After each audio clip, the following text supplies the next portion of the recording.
I'm doing number three, and the novel that I chose is A Lesson Before Dying, because that one really had me stunned when I was reading it, and it had a great effect on how I view other people's decision making, and basically America's judicial branch as a whole. Like, even though this wasn't part of the actual judicial branch that we have now, but still, just the whole, black man in court situation just kind of stuck out to me, because that could be anyone that never know.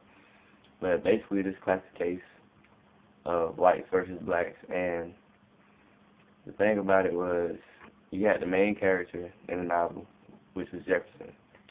And Jefferson, basically, he witnessed a murder of, well, two black men that he knew robbed and killed a white man, and the bad thing about it was that they also got shot and died.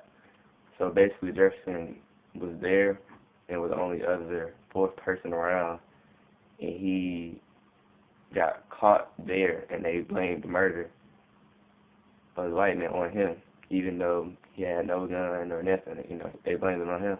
But he was in court, and the thing is that his lawyer was white, jurors white, and the judge was white. So basically, that's already a losing situation. But the thing that made it even worse, his own lawyer was basically, his main argument was that Jefferson, a black man, was too dumb to even commit a robbery. He's just too simple. His mind doesn't even, it doesn't think for itself, and the thing was, he had originally said that, gentlemen of the jury, be merciful. For God's sake, be merciful. He is innocent of all charges brought against him. But let us say he was not. Let us, for a moment, say he was not. What justice would there be to take his life? Justice, gentlemen? Why? I would just as soon put a hog in the electric chair as this. And that was the main quote that really stuck out. He called this man a hog, a beast, an animal. He's not a human, he's a hog. Might as well put a hog in the electric chair, and we're going to put this man in the electric chair. And, that was just crazy. The whole thing about it was, that's not something that you can just look past. Us as black people, we always, kind of had the short end of the stick, I would say. But this novel really makes us, it brings it closer to reality. Look at how we were treated. We should be thankful for the things we have now. That was just one of the things that stood out. And the character response to the whole thing was, he was sitting in prison, just with his attitude, basically showing them that he was a hog. His whole mindset changed after that statement, that basically he is a hog, and that's, all he's worth. So his mom took it upon herself to find someone that can help change his mind, and make her son die a man, with some dignity, some courage, make sure he knows that his life actually meant something to other people, even though it may not have meant nothing to the white man. But then you have Mr. Grant, was a guy that she went and found, a school teacher, just an average Joe, a school teacher, black man, to go to the jail, almost every day, to try to talk to him, make him realize that he cannot die a hog. He has to die, the mind of a hog. He has to die as a man. So, just the whole novel was just, after that was just, Jefferson and Grant interactions. And the turning point was Jefferson actually started to come back to reality and, just basically say, yeah, I am a man. This is something that I can't let sit here and just bash me down, And he wanted to die proud. And at the end of the novel, he did. He faced his problems and just, just said, hey, I didn't do this, but, I feel as though I must die a man. And that made his mom very proud that he died a man. And the relevance to the work as a whole was just, it just basically shows you how messed up life can be sometimes. But, you got to find the silver lining. You got to find out, like, you know, what actually means something to you. Like, what Jefferson didn't really realize was that him dying as a man meant more than him dying as a hawk to the black community. Like, you know, it shows us that, oh, you know, you can call us whatever you want to, do whatever you want to us, but in the end, you know, we still got we still got well, we still hold on to what's right, and we still hold on to what means something to us. And the first question that we were supposed to answer, how have you grown as a learner throughout the semester? I think I have grown a lot. Like, I think me personally, I have looked at things from a whole different point of view thanks to Mrs. Leary. Like, she just helped us realize that, you know, this world may be cruel, but, you know, it's only cruel because we allow it to be cruel. Like, a lot of things happen because we allow it to happen, and she was trying to just basically get us to, you know, embrace that if we keep sitting around, you know, not doing nothing, not trying to do nothing about the world and how it is, then it's gonna basically stay like that. And she has really helped us, you know, want to do more, and I do want to do more. Like, once I, you know, but the thing about it is you gotta get yourself on track before you try to get other things on track. And once I get myself on track where I want to be in life, I will give back and try to do whatever I can to bring up the black community, which will help bring us together as a society.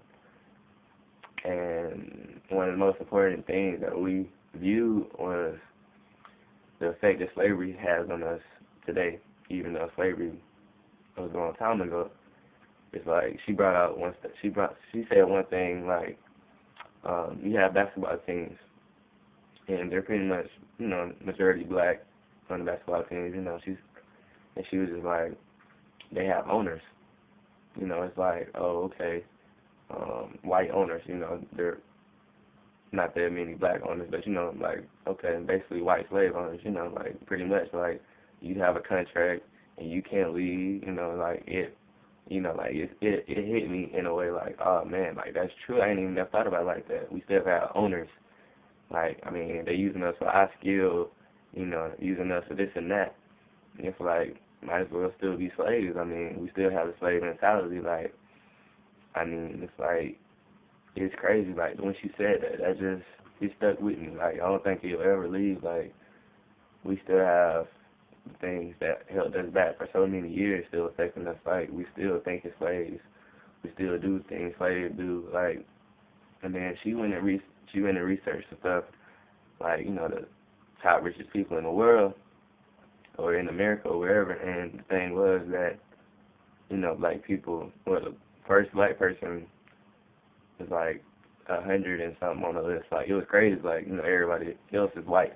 And the thing about it was, they were not only white, but their family had got their money from slavery. Like, it was old money that basically they had slaves, made a lot of money off slaves, and that money is still in the family. So it's like those people just keep, you know, just building on that money that was once slave owners' money. And the thing about that was that there used to be rich black people before slavery. And when slavery hit, like, they took their land, they took their money, they took everything from them. So you went from one day you rich to one day I'm a slave. Like, that's just how tragic it was. Like, and that stuck with me. Like, that was like the main thing that just stood out to me.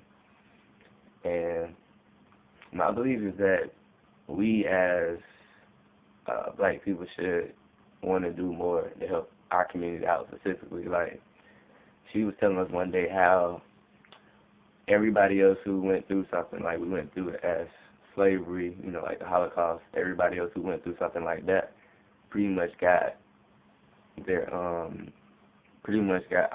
compensation. Like, you know, they gave them something for it. You know, everybody else got something except us.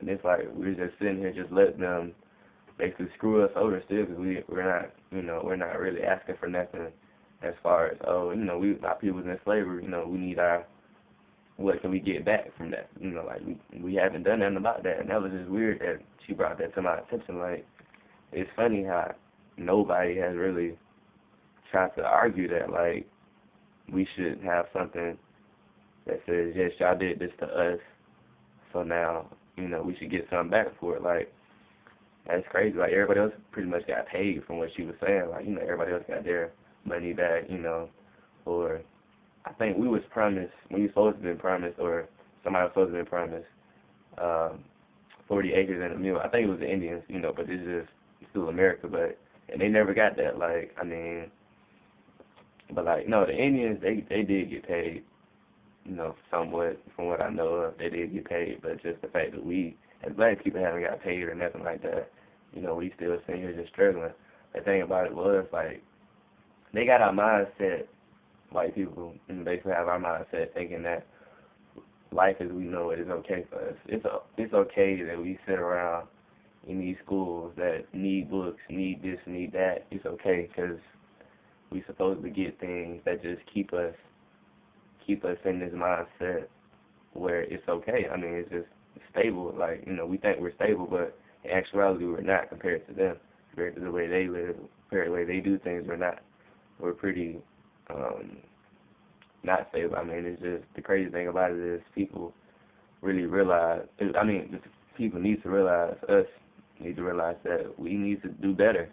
We need to ask for things and demand for things and petition things that are not right. Like, people, the civil rights movement did whatever they had to do just so we can do the things we can do today. And we think, okay, we got past the civil rights movement and now we're supposedly equal, but we're not. Like, if the most richest people in America or the world are like 100 on the list, it's like, that's not good. Like, that's not equal. Like, that's just okay, y'all on the list or whatever, it's like, and you gotta have money, like, you just can't have no, if we was equal, there'd be a share, or there'd be equal, we'll be up there as much as they are, or at least in the top 5. I think if we were supposed to be equal, but just the fact that we're not even up there yet is a problem. And people who may disagree, it's just, the thing about it is, like, we go by, well, day to day we go by just, waking up, coming to school, doing what we need to do. And the thing about it is, we need to do more. Because, we keep doing what we're doing, nothing's going to change. It's going to be somewhere where somebody's going to have to break the cycle and basically do what they got to do to make it. It's just the fact that we have to. Like, I think it's a need in the community that we must do more as a people together, and it's not just about you going to school to get yours. It's like the right thing to do would be to go to school, get yours, and then give back. Because, what's the point of having knowledge and learning all these things if you never give back and try to help somebody else not make the same mistakes you made, but help them better themselves? And that would be the only right thing to do. And another question was, how will you use what you learned in this course outside these 4 walls of the classroom? And basically, just like I just said, like, I plan to get my degree and basically give back. I'm gonna try my best to, make sure that, we stay on the road we need to. Like, we stay on that path that will lead us to being successful. And I want to help more black kids be successful when I get older. That'd be my goal, to come back and, make sure people don't, make sure we ain't really struggling, but that we're putting ourselves through what's needed so we can be successful in life, because life is not going to be easy. So I wouldn't say we need to struggle, but we're going to need a little challenge to challenge ourselves, because life is going to give us challenges when we get out there in the real world. So my goal would be to come back and give back to the community any way I can. That's my plan. I don't actually know what exactly that will be, but I feel like I have to. Like, it's a need for me to give back to the black community. And once I do that, I think it shouldn't stop once I finally give back. For like one kid, I think it should keep going. Like, I want to give back to that kid, or, just take that kid for example, and I hope that kid give back to somebody else, and it just keeps it, a cycle. Like, if I give back to 10 kids over my lifespan, I hope those 10 kids give back to 10 more kids, and those kids, give back to 20 kids, and those 20 kids give back to 30 more kids. I just want to keep going, or at least to leave some type of legacy, even if I don't get the credit. Just the fact that we're doing better as a people once I'm gone would be would be a good goal or be a good achievement for me. But Mr. Veery, thank you for this. Thank you for giving me this opportunity to speak on what I think is right, and that's all I have.